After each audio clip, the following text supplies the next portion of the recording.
वरुण से सवाल पूछे जाने के बाद सनी बेहद उदासी के साथ रोने लगा। पत्थर से भी ज्यादा कड़े जज्बातों वाले इंसान का दिल भी उसे देखकर पिघल जाता। अगर मैंने तुम्हें इस क्यों का जवाब दे दिया होता तब भी तुम समझ नहीं पाओगे, क्योंकि एक बच्चा कभी भी बड़े लोगों के मामलों को समझ नहीं सकता। लेकिन अगर आप मुझे बताएंगे ही नहीं तो आपको कैसे पता कि मुझे समझ आएगा क्या नहीं? तो फिर ये कैसा रहेगा? डैडी तुमसे वादा करते हैं कि जब तक तुम एग्री नहीं होंगे मैं कभी किसी लड़की से शादी नहीं करूंगा। वरुण ने वादा किया। सनी का रोना धोना धीरे धीरे बंद हो गया। उसने अपनी आंसुओं से धुंधली हो चुकी नजरों से वरुण की ओर देखा और फिर उसकी आस्तीन को खींचते हुए बोला, रियली डैडी? जब तक मैं नहीं मानूंगा तब तक आप किसी से भी शादी नहीं करेंगे? वरुण ने अपना सर हामी में हिलाया। बेशक, ये सनी से डैडी का वादा है। अब जब सनी को वो मिल गया था जो वो चाहता था तो सनी अब रोया नहीं था। उसी समय वो अपने क्लासमेट के बारे में बात करने लगा जो उसके साथ बैठता था। उसने उससे कहा था कि किस तरह बड़े लोग बच्चों के एक बार रो देने पर उनकी हर बात मानने के लिए तैयार हो जाते हैं। वाकई जिस पल वो रोया था वरुण उसकी बात मानने के लिए राजी हो गया था। लेकिन असल में हालांकि उसके डैडी ने उस सुपरस्टार आंटी को देखकर अजीब तरीके से बिहेव किया था, उसे देखकर सनी के मन में यही ख्याल आ रहा था कि क्या वो सच में उसकी मम्मी हो सकती है। थोड़ी देर बाद सनी ने अपनी भीगी आंखें और बहती नाक को पोंछते हुए धीरे से डैडी से पूछा, डैडी मुझे वो सुपरस्टार आंटी पसंद है जो मॉल में दिखाई दी थी, क्या आप उससे शादी करेंगे? अनामिका आंटी से? वरुण के चेहरे पर सख्त एक्सप्रेशन आ गए थे और इसी के साथ ही उसके शरीर की अकड़न भी बढ़ गई थी। मुझे उससे शादी क्यों करनी होगी? क्या तुम्हारी मम्मी तुम्हें सबसे ज्यादा पसंद नहीं है? सनी ने अपनी दोनों हाथों की पहली दोनों उंगलियों को एक दूसरे के ऊपर घुमाते हुए कहा, लेकिन आपने कहा था ना कि आप कभी मेरी मम्मी से शादी नहीं करेंगे। अगर ऐसा है तो मैं बस इन सुपरस्टार आंटी के साथ आपकी शादी होने पर मान जाऊंगा। क्यों? क्योंकि वो काफी सुंदर दिखती है और आपके साथ उनकी जोड़ी भी अच्छी लगेगी। सनी ने शर्माते हुए कहा और फिर आगे ये बात जोड़ना वो नहीं भूला, नीति आंटी के कंपेयर में तो वो बहुत ही अच्छी है। वो नीति आंटी बहुत बदसूरत है। अगर आप लोग शादी करते हैं तो आपके बच्चे भी सुपर बदसूरत पैदा होंगे। वरुण हैरान था, इतनी छोटी सी उम्र में ये बच्चा दो लोगों की जोड़ी और यहाँ तक कि उनके होने वाले बच्चों पर भी कमेंट कर रहा था। कहाँ से सीख रहा था वो ये सब कुछ? फिर उसने शांत आवाज में कहा, किसी को केवल ऊपर से ही देखकर अंदाजा नहीं लगाना चाहिए कि वो अच्छा है या बुरा। ऐसे कई लोग हैं जो बाहर से सुंदर दिखते हैं लेकिन अंदर से उतने ही बदसूरत होते हैं। सनी ने वरुण की बात को नकार दिया, लेकिन इस बात की कोई गारंटी थोड़ी ना है कि अगर आप बदसूरत हैं तो आप अंदर से भी अच्छे होंगे। वो नीति आंटी सिर्फ बदसूरत ही नहीं, वो खराब भी है, बहुत गंदी। नीति आंटी बुरी कैसे है? इसके अलावा क्या उसने कभी आपके साथ बुरा बिहेव किया है? बच्चों को ऐसी बातें नहीं बोलनी चाहिए। वरुण रूखी आवाज में उसे लेक्चर दे रहा था। नीति आंटी डैडी की दोस्त है। डैडी नीति आंटी से शादी नहीं करने जा रहे हैं। और अब इस बारे में बात नहीं करने का मन बना चुका वरुण सनी से कहता है, ठीक है, अब अच्छे से बैठो और बकवास करना बंद करो। सनी ने पहले अपना मुंह बनाया और फिर कूल एक्ट करने का ड्रामा करने के लिए वो उस तरह से तब तक टिका रहा जब तक वो लोग बाद में नीति सिन्हा से नहीं मिल लिए थे। अभी कुछ महीने पहले ही मैंने तुम्हें देखा था और इतने में तुम पहले से काफी लंबे हो गए हो सनी। नीति सिन्हा ने सनी को गिफ्ट देते हुए उसके बढ़े हुए कद पर कमेंट करते हुए कहा, ये देखो मैं आपके लिए क्या लेकर आई हूँ, देखो ये आपको पसंद आता है या नहीं। वो घुटने तक लंबी एक ड्रेस के साथ शर्ट पहने हुई थी और उसके ऊपर से उसने एक जैकेट पहनी हुई थी जिसमें वो काफी सुंदर दिखाई दे रही थी। हालांकि उसके घुंघराले बाल उसके लुक को और भी ज्यादा अट्रैक्टिव बना रहे थे। सनी ने बेहद ही पोलाइटली मुस्कुराते हुए उसके हाथ से वो गिफ्ट ले लिया। थैंक यू, मुझे ये पसंद है। वरुण ने अपने बेटे को घूर कर देखा। वो पिद्दा सा लड़का, इसे वाकई में पता है कि किसके सामने कैसे बिहेव करना है। जैसे नीति सिन्हा की नजरें वरुण से मिली, उसके चेहरे पर एक सॉफ्ट मुस्कान आ गई और जब उन दोनों की ही नजरें एक दूसरे से मिली तो नीति का खूबसूरत चेहरा और भी ज्यादा खिल उठा था। वरुण काफी दमदार और समझदार, कूल और शांत इंसान था। एक 30 साल के इंसान में जो कुछ भी खास बात होनी चाहिए वो सारी उसमें मौजूद थी। और सबसे बड़ी बात तो ये थी कि वो बेहद ही हैंडसम और एक्सेप्शनल था। वो पूरी तरह से किसी भी लड़की के लिए एक परफेक्ट ड्रीम हस्बैंड था। सिर्फ एक ही दिक्कत थी कि वो एक मिलिट्री मैन था। उसकी शादी जिस भी लड़की से होती उसे अपना ज्यादातर समय अकेले ही बिताना पड़ता। लेकिन वो इसके लिए राजी थी। यहाँ तक कि अगर वो दोनों साल में केवल कुछ ही दिन में साथ बिता पाते तो इसके लिए भी तैयार थी वो। लेकिन इतने साल बीतने के बावजूद भी वरुण की ओर से उसे कोई भी इशारा नहीं मिला था। तो क्या इसका मतलब ये था कि वरुण अभी भी अपने पास्ट को भूला नहीं है? उसके पास्ट के बारे में सोचते ही नीति के दिल में खलबली मच गई थी। उसने पास्ट में मिली तकलीफों के बारे में भूलने की बहुत कोशिश की थी और खुद को इस तरह दिखाती थी कि वो एक बिंदास, लापरवाह और मनमौजी लड़की है। और जब तक वो उनकी जिंदगी उतनी ही खुशनुमा बनाए रखने में कामयाब हो पाती जैसे कि इस समय थी, तब तक वरुण को उसके साथ लंबे समय तक रहने में कोई दिक्कत नहीं होनी चाहिए थी। और सब कैसा चल रहा है सनी? डैडी के साथ समय बिताना कैसा लग रहा है? खाना खाते हुए नीति सिन्हा ने बेहद ही प्यारी सी मुस्कान के साथ सनी की ओर देखते हुए उससे बात छेड़ने की पहल की। क्योंकि सनी खाना शुरू कर चुका था तो उसके मुंह में पहले से कुछ था। उसी तरह नीति की ओर देखते हुए सनी ने जवाब दिया, अच्छा, बहुत ही अच्छा। डैडी ने मुझको अभी अभी प्रॉमिस किया है कि वो मेरी मम्मी को छोड़कर किसी से भी शादी नहीं करने वाले हैं। इससे पहले कि अगर सनी को कोई और औरत पसंद नहीं आती थी तो उसे देखकर इस बात का अंदाजा लगाया जा सकता था और कभी कभी तो वो सीधा ही उसके मुंह पर ये बात बोल देता था। लेकिन ऐसा करने पर घर लौटने पर हमेशा उसके डैडी द्वारा उसे पनिश किया जाता था। फिर बाद में उसे ये बात समझ में आ गई कि बेशक वो उनमें से किसी को भी पसंद ना करता हो, लेकिन उनके सामने वो झूठी मुस्कान तो दे ही सकता है और फिर बाद में वो अपने डैड से उनके बारे में अपना ओपिनियन शेयर कर सकता है। सनी की बात सुनते ही नीति के चेहरे पर दिखाई देती प्यारी सी मुस्कान हल्की पड़ती चली गई। हालांकि सनी अभी भी काफी खुश था, इसीलिए वो खुशी से बोला, नीति आंटी, ये शाही पनीर कितना टेस्टी है, आप भी खाइए ना। नीति ने अजीब तरीके से हंसते हुए कहा, हाँ जरूर।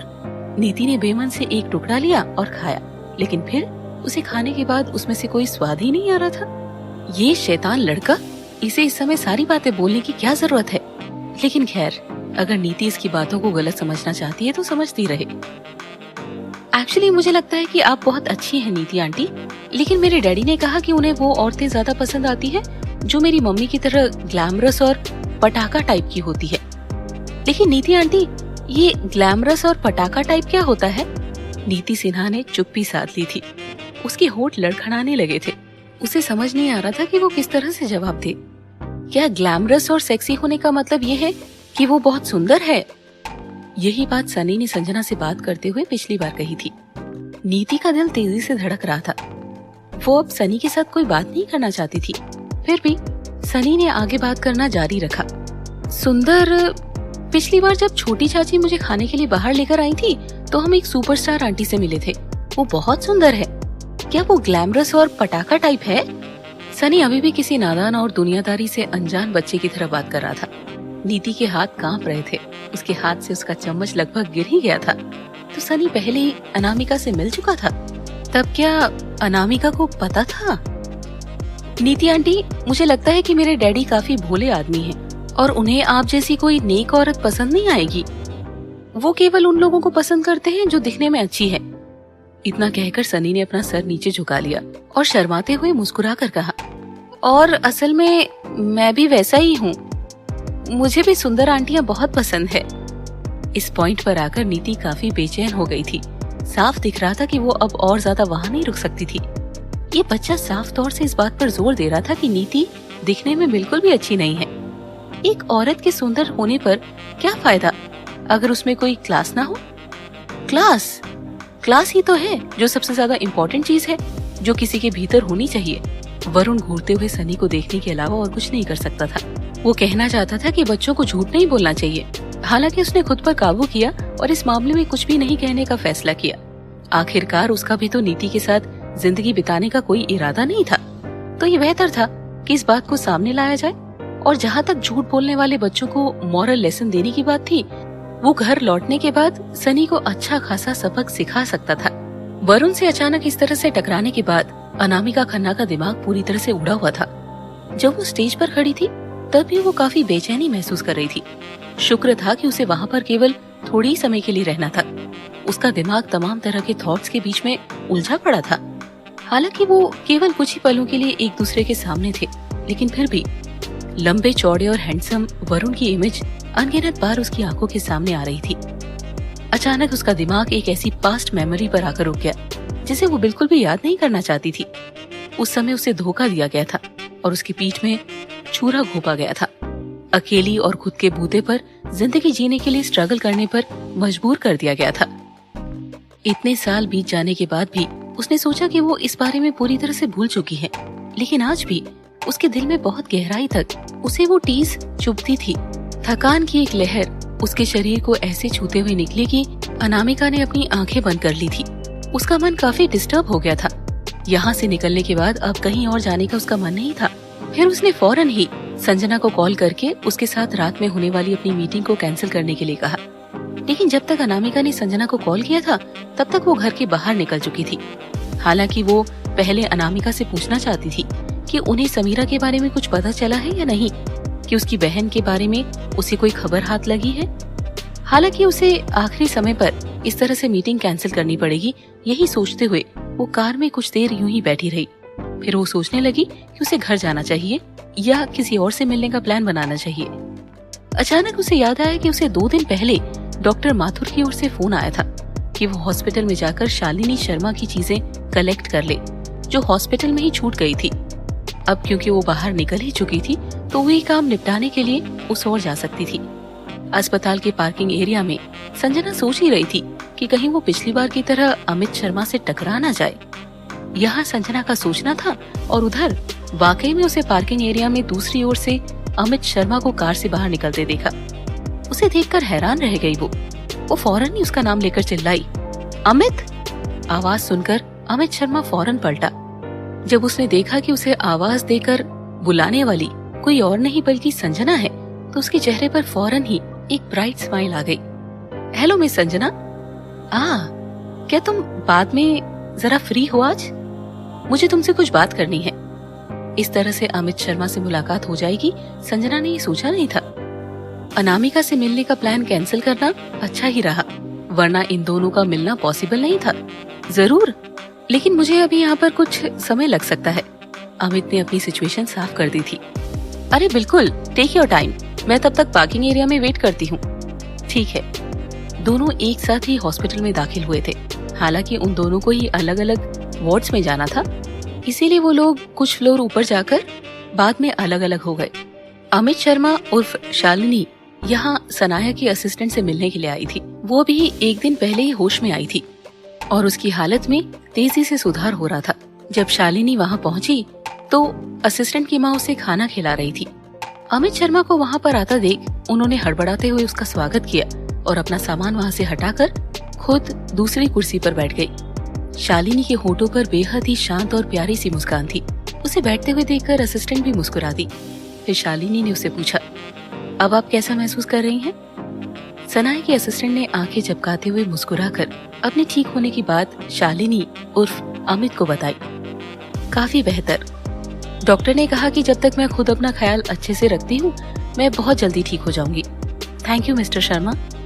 पिछली रात उसके माता पिता ने उसे पहले ही बता दिया था कि अमित शर्मा ने प्रोडक्शन हाउस से रिक्वेस्ट किया था कि वो लोग उसके बाकी बचे हुए आधे मेडिकल बिलों का भुगतान करें, और इसी वजह से वो वाकई में अमित शर्मा की शुक्रमंद थी।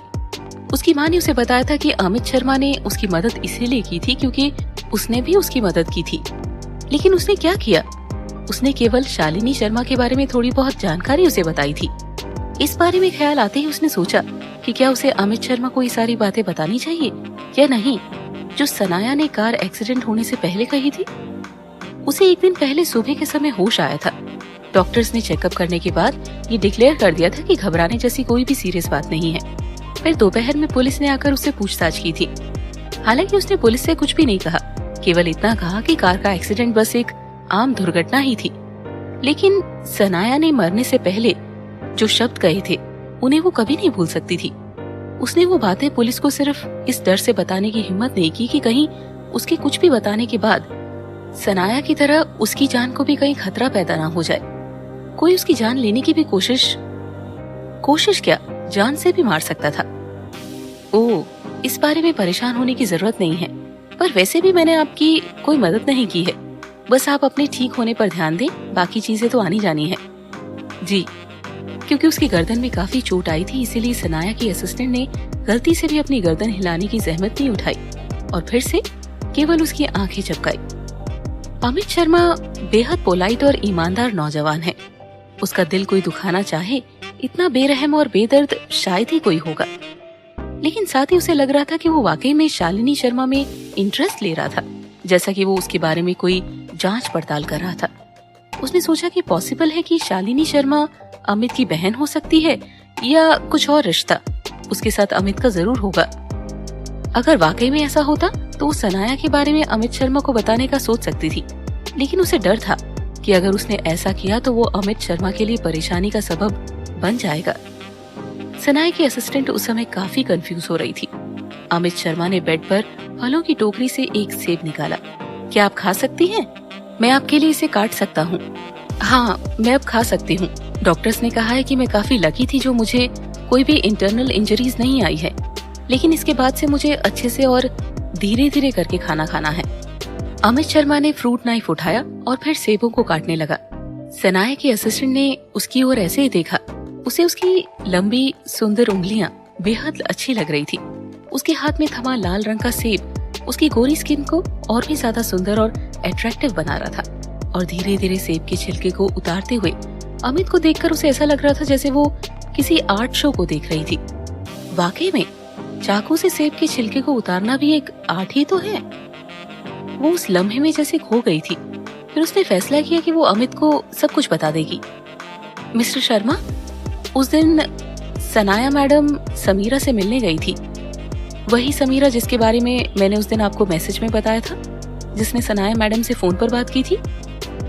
असिस्टेंट की बात सुनकर फौरन ही अमित ने सर उठा लिया और उसकी ओर देखा।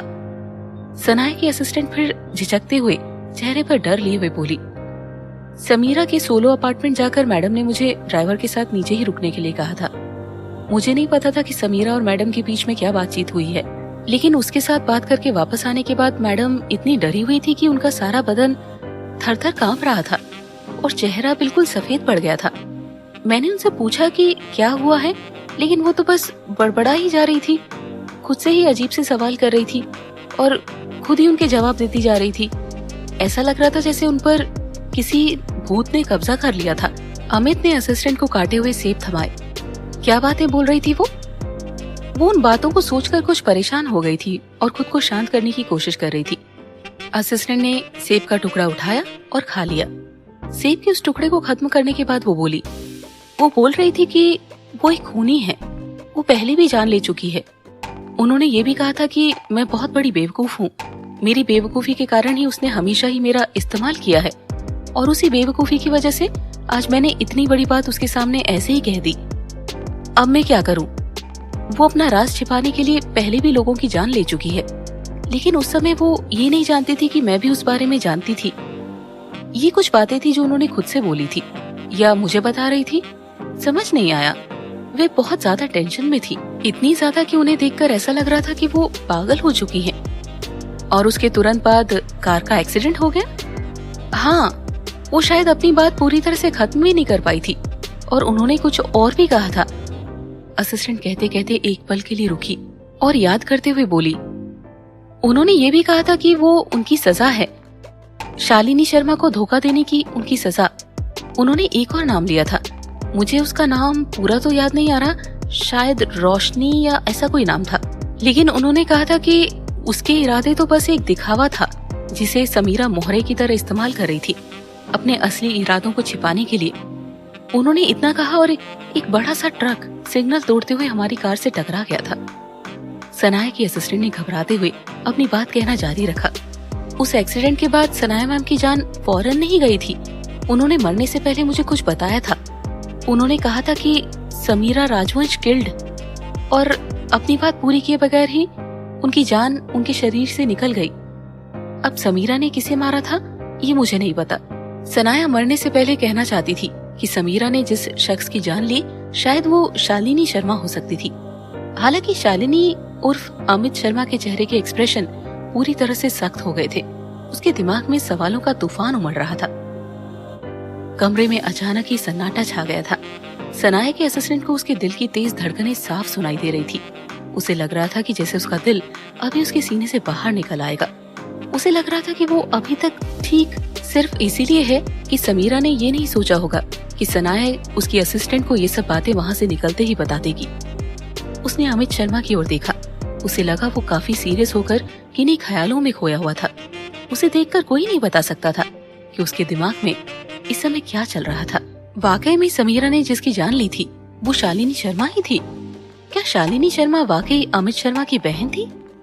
ये और ऐसे कई सारे सवाल इस समय सनाया की असिस्टेंट के दिमाग में चल रहे थे।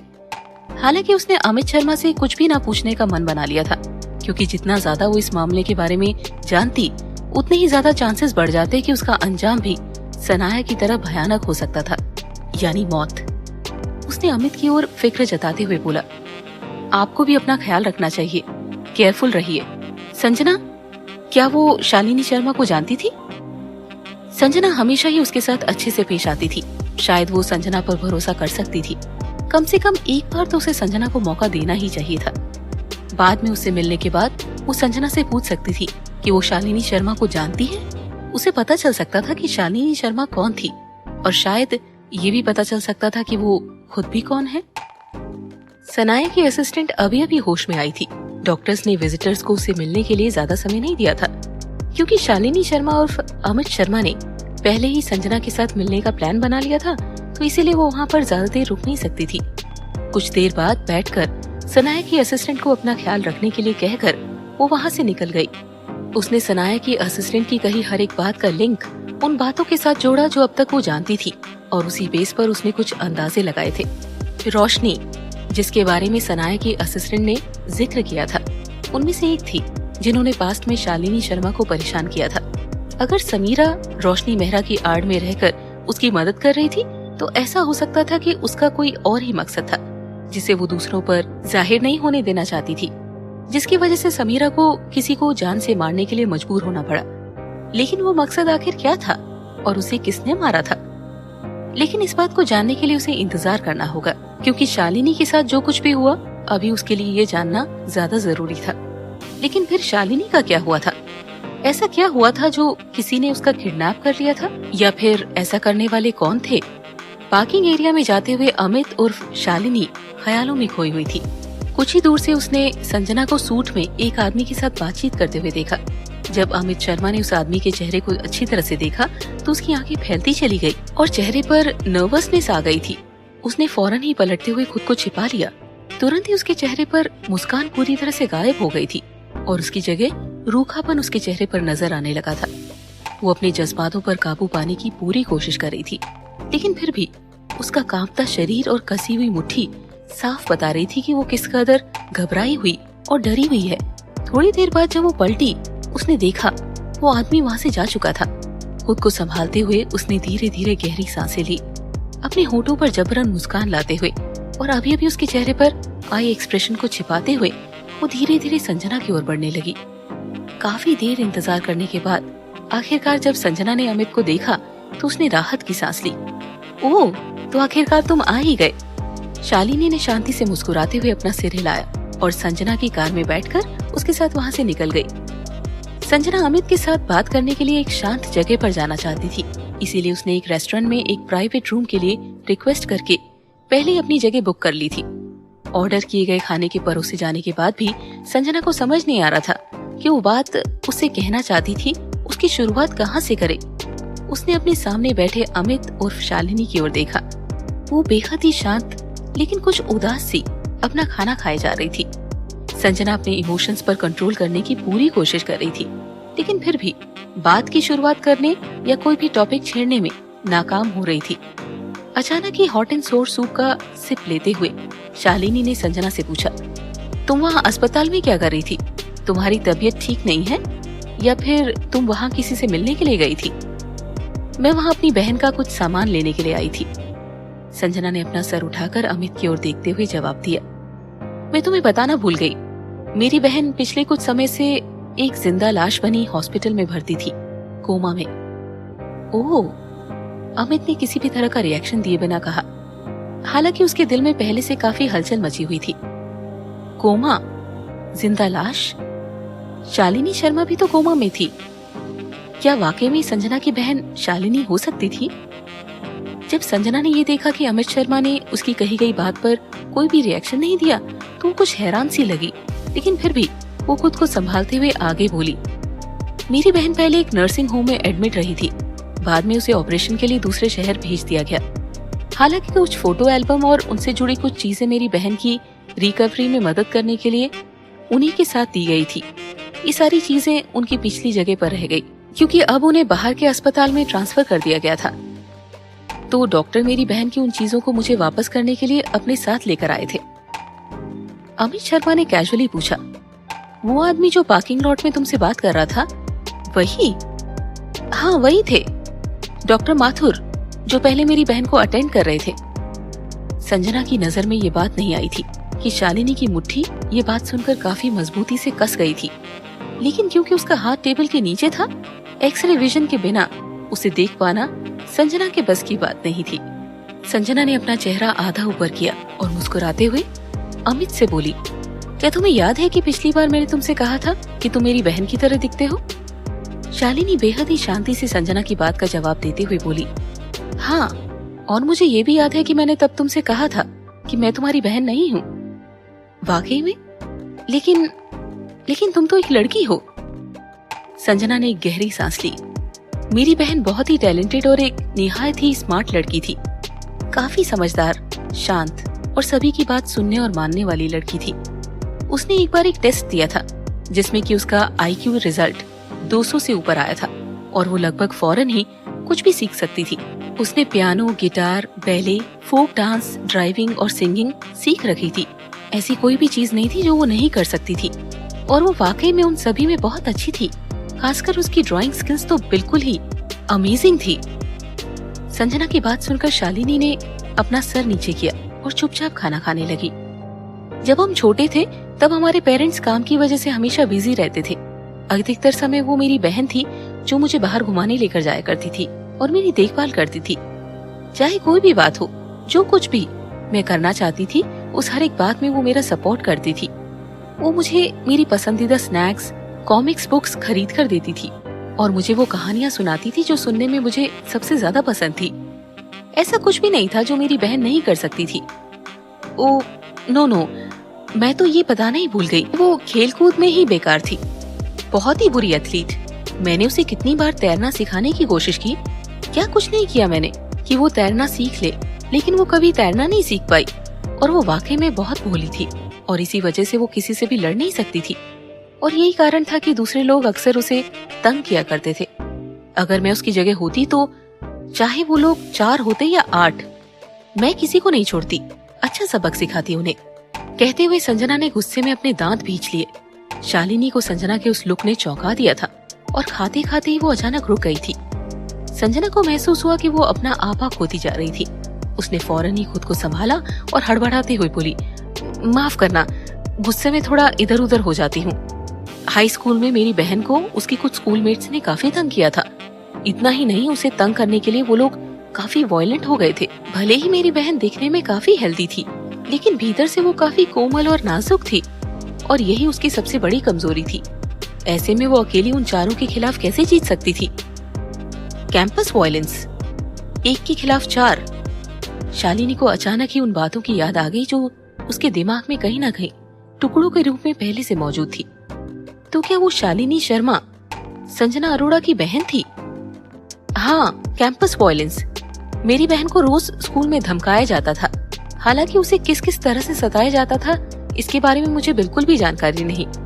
मुझे बस इतना पता है कि मेरी बहन पूरी तरह से बदल गई थी। जब मेरे पेरेंट्स को ये महसूस हुआ कि उसके साथ कहीं कुछ गड़बड़ है, तब वो लोग पूरे मामले को जानना और उसे सुलझाना चाहते थे, लेकिन वो एक कार दुर्घटना में मारे गए। उसकी वजह से मेरी बहन ने खुद को गुनाहगार माना और सुसाइड करने की कोशिश की। एक बिल्डिंग से नीचे कूद गई। भगवान की दया से वो बच तो गई, लेकिन एक जिंदा लाश बनकर रह गई। मुझे इस बात को लेकर खुद पर बहुत गुस्सा आता है कि हमेशा उसके साथ रहने के बावजूद भी मुझे इस बात का एहसास नहीं हुआ कि वो किन तकलीफों से गुजर रही थी और उसके साथ क्या गलत हो रहा था। अगर मुझे इस बारे में जल्दी पता चल गया होता तो शायद आज चीजें वैसी नहीं होती जैसे कि अभी है। हालांकि संजना के सारे इमोशन उसकी बातों के साथ बड़ी जल्दी बाहर आ गए थे, लेकिन वो खुद के आंसू रोक नहीं पाई थी। उसने अमित की ओर इस तरह से देखा जैसे कि वो उसकी बहन ही थी और शांति से बोली, मैंने 7 साल तक इंतजार किया। आखिरकार वो होश में आने ही वाली थी, लेकिन फिर वो अचानक कहीं गायब हो गई। मैंने बहुत कोशिश की, लेकिन मैं उसे ढूंढ नहीं पाई। मुझे उसकी याद आती है, मुझे उसकी बहुत बहुत ज्यादा याद आती है।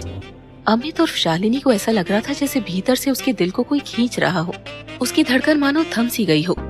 उसके होंठ कांपे जैसा कुछ कहना चाहते थे, लेकिन डॉक्टर माथुर का चेहरा एक बार फिर उसकी आंखों के आगे आ गया था। और फिर उसने बेहद ही आराम से उससे पूछा, तुम्हारी बहन का क्या नाम है? संजना का दिल जैसे अपनी जगह छोड़कर उसके शरीर के बाहर आने को हुआ। शालिनी शर्मा, मेरी बहन का नाम शालिनी शर्मा है।